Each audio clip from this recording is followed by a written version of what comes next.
కేసీఆర్ గారిని ఇబ్బంది పెట్టడం కోసమే కవితను అరెస్ట్ చేసినని చెప్పేసి కేసీఆర్ గారు పదే పదే చెప్పారు. ఇందులోకి వెళ్ళి కడిగిన ముత్యంలాగా వస్తుంది, ఆమె ఏం చేయలేదని కూడా కేసీఆర్ గారు చెప్పారు. ఆమె అరెస్ట్ అయిన తర్వాత అత్యంత ఎక్కువగా బాధపడ్డది కేసీఆర్ గారు. ఆమెను బయటికి తీసుకోవడానికి పలు విధాలుగా అనేక మంది ఈ దేశంలో ఉండే అత్యంత పెద్ద లాయర్లను ఎంగేజ్ చేయించింది కూడా కేసీఆర్ గారు.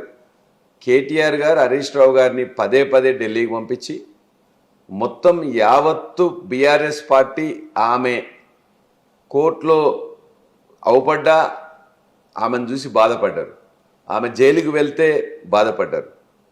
ప్రతి అంశంలో కూడా ఈ విధంగా చేసిన దాన్ని, బీజేపీ చేసిన దాన్ని ఖండించింది.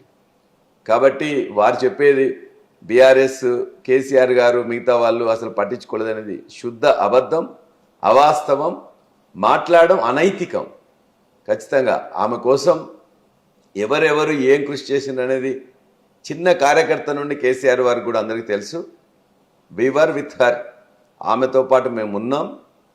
ఆమె బయటికి రావడానికి చెప్పేసి అన్ని మార్గాలు, అంటే కోర్టులో ఏ అడ్వకేట్స్ని ఎట్లా పెట్టాలి, ఏ సమాచారాన్ని ఎట్లా ఇవ్వాలనేది కంటిన్యూస్గా కేటీఆర్ గారు, హరీష్ రావు గారు వెంట ఉండి ఢిల్లీకి వెళ్ళి అనేక మందితో మాట్లాడే సమాచారం వాళ్ళకి ఇచ్చి కోర్టులో విజయం సాధించడానికి కావాల్సిన ఇన్ఫర్మేషన్ మొత్తం ఇచ్చింది కూడా కేటీఆర్ గారు, హరీష్ గారు.